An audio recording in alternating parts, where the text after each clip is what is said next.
I'll just swap with Glenn, that's India. Right, okay, so today is the official launch of your FMP production. As Glenn said earlier, I know you guys have just joined, but Glenn and Hilary and myself are going to sit down this afternoon and we're going to have a real look at the like the dates and the timetable and things like that, just because we looked at Alistair's calendar and he's put your FMP in 4 weeks and we can't do FMP in 4 weeks, so we need to change that around. So you've got a little bit more time. As you know, your timetable's changing a little bit, so you're going to kind of mainly act as being from like a Monday to a Wednesday rehearsing with me and with Emily, and then Thursday, Friday will be kind of your own time. But with this project, written work will have to be in before the performance. Apart from the evaluation, everything's submitted because UA will come in shortly after that. So we have everything marked before then. So from now, this performance project is what you're graded on for the whole year, and the expectation is you guys really step up. This last unit, the criteria pretty much comes up to meet level 3 criteria. So it's kind of supposed to be like proving that you can work at level 3 level, so everything kind of steps up from everything you've done so far. The show, performance, right, we are going to be doing a contemporary adaptation of Antigone by Sophocles. So we're doing a Greek classic, a Greek tragedy, and we're going to be making it our own by contemporising it. Any of you familiar with that play already? Yeah, any of you done it before? Any of you heard of it? Yeah? Yeah? So, Antigone was originally written in 441 BC, which is a long time ago. 10 points, anyone who can work out how long ago that was. But yeah, even though it's an old play, it is a timeless one. It is a very, very well known and a very famous play. It is known as one of the first feminist pieces, which written in 441 BC was pretty astounding at the time. It was Antigone, it's spelled like Antigone, Antigone. It's the name of the lead character. So this morning, the reason you're all sat here in front of this screen is because we are going to be watching the National Theatre version to basically bring it to life for you a little bit before we read the play tomorrow and start auditioning for parts. But I'll give you a quick overview now, and I'll tell you a little bit about the style that I want to do it in, because it'll be a little bit different to the way you see it here. So, if any of you are familiar with any Greek drama, so you'll all know some Greek characters, things like Hercules and things like this. They all kind of lead on from each other. There's kind of like a world of characters, and each of them have like their own stories that will kind of link up. Any of you heard of Oedipus? Oedipus, the story of Oedipus.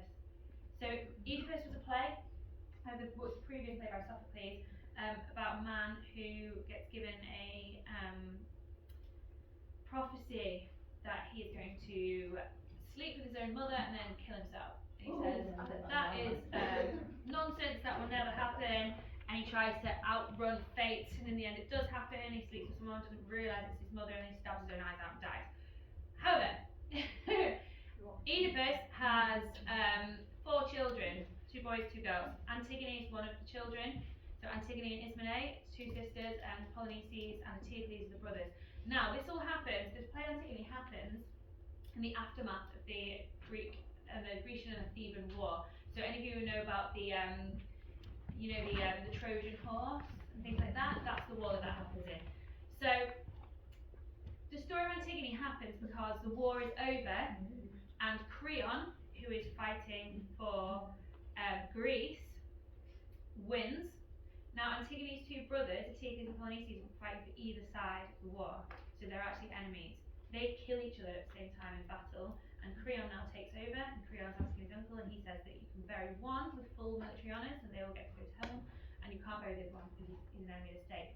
Antigone defies this law, and she says, no, I'm going to bury my brother, and starts this whole kind of political drama where her uncle imprisons her, and it's kind of a fight for power. It's a power struggle the whole way through. Now, I'm going to let you watch it and you'll get to terms with like the characters in the story and things like this. There's a lot more complications. For example, Antigone is supposed to marry Creon's son. So there's that going on and lots going on. The way I want to do it is I want to make it really, really, really raw and really industrial. I've got a version that is it's kind of a contemporary version. So in the original version, the language is very, very difficult. The language is still difficult. You guys are really going to have to improve your metal on this one because it's very wordy, lots of speeches. It's an actor's play, so you really need to kind of work on your speech and things like that. But the version I've got is slightly contemporised, but still quite difficult, but we'll work on it together, so that's fine. I'd like to set it in a kind of post-apocalyptic world where it's like, my idea is like everything feels really raw and like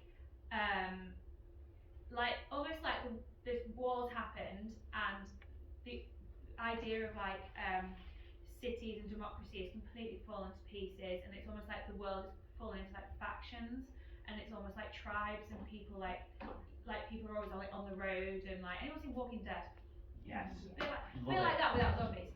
I want all the sound to be really, really chaotic and overwhelming and loud, and like a mixture between like industrial sounds and like found sounds, like metal clashing and things like this. I want really overwhelming lighting and sound moments where it's like strobe lighting, bits like strips of light.